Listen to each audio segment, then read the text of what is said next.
Or if the bomb that drops on you gets your friends and neighbors too, there'll be nobody left behind to grieve, and we will all go together when we go. What a comforting fact that is to know. Hello and thank you for watching the John Doe Prepper channel. I am your host, John A. Whitman, and as you can see, I am at my buddy's house and we are making maple syrup. This is their little homemade evaporator made out of an oil drum. Hopefully they haven't patented this design because I'm thinking of stealing it. But yeah, the evaporation trays themselves are, I was told they are oven shelves, and then they just welded on little rebar handles. So I'm gonna kind of briefly show the whole process of collecting the sap, putting it in the evaporator, and then filtering it and such. We got this whole drum full of sap we still gotta run through the evaporator. So yeah, hopefully you guys find this entertaining and maybe a bit informative. Be a nice little impromptu video to throw up on the channel. And yeah, so the next part of the video you will see is the first part of the process, which will most likely be us actually collecting sap from the trees. This is I'll be here all day, so I'll have plenty of opportunities to get footage of every stage of the process. So I hope you enjoy. So as I said in the intro, we have this big old drum of sap. You can see it's already lower than when I first started filming. We are ladling it out of there into this 5-gallon bucket, and then from that 5-gallon bucket to this tray, the outermost tray of the evaporator. This is the coolest tray, and the innermost tray here is the hottest tray. So as this one boils down faster than this one, we then ladle the sap from this tray into the hotter tray.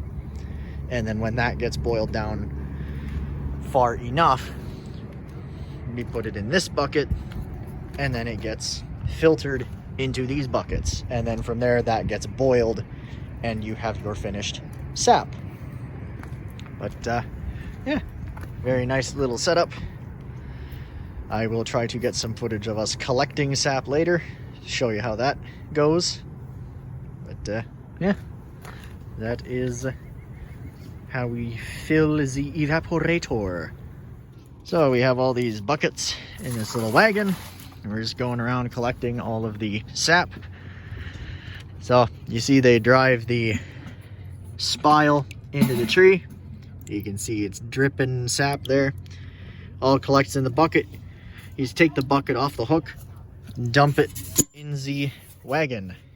And this here helps keep debris from landing in the bucket, which is very nice. And you just hook it right back on through that little eye. There it is. And then it keeps dripping right back down into the bucket. Some trees will feed sap faster than others, but yeah, we just do this and go to all of the trees. Some of them, as you can see, have multiple spiles in them. So I'll finish doing that, and then we'll go back to the evaporator, where I'll tell you about some of the little subtle elements of the design that help it work a little bit better and last a little bit longer. So stay tuned for that. So we have returned from checking the taps.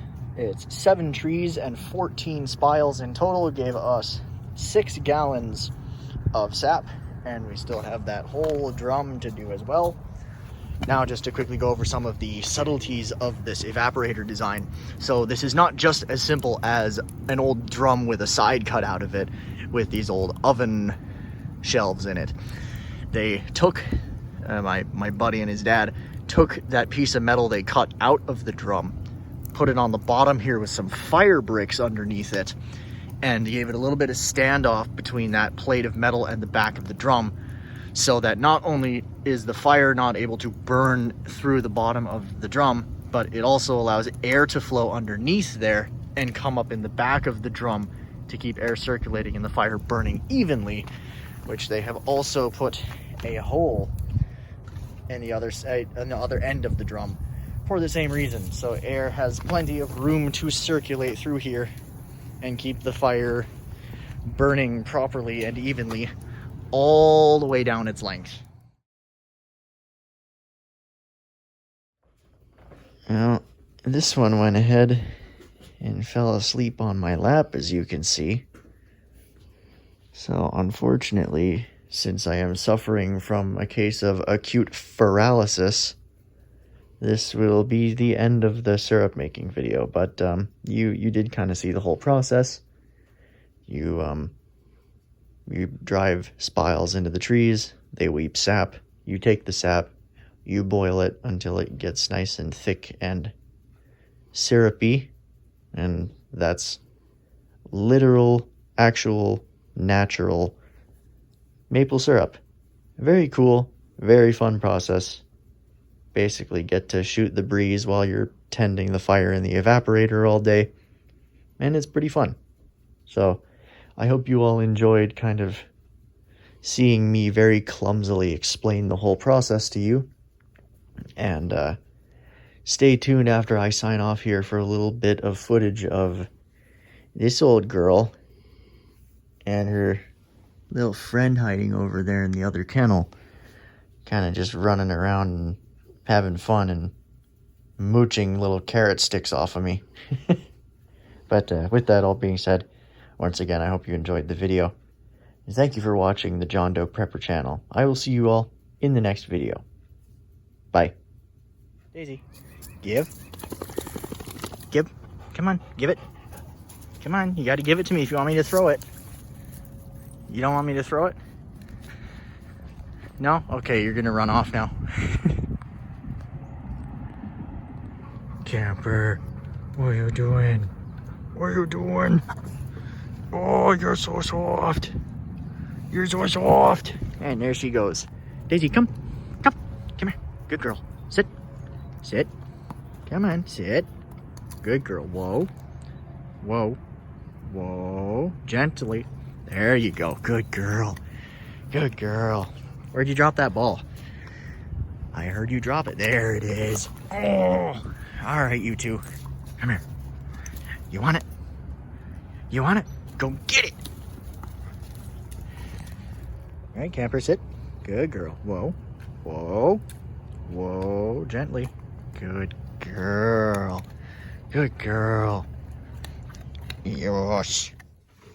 Yeah. You girls are all tuckered out now, aren't you? Yeah. What are you doing, Camper? What are you doing? You like it when I give you the scritchy scrooches right under your chin. Look at her eyes closed. She really likes that. Yeah. Don't ya? Yes, you do. Boop.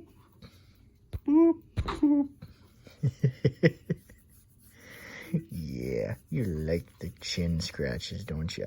Yes. Yes, you do. We will all go together when we go, all suffused with an incandescent glow. No one will have the endurance to collect on his insurance. Lloyds of London will be loaded when they go.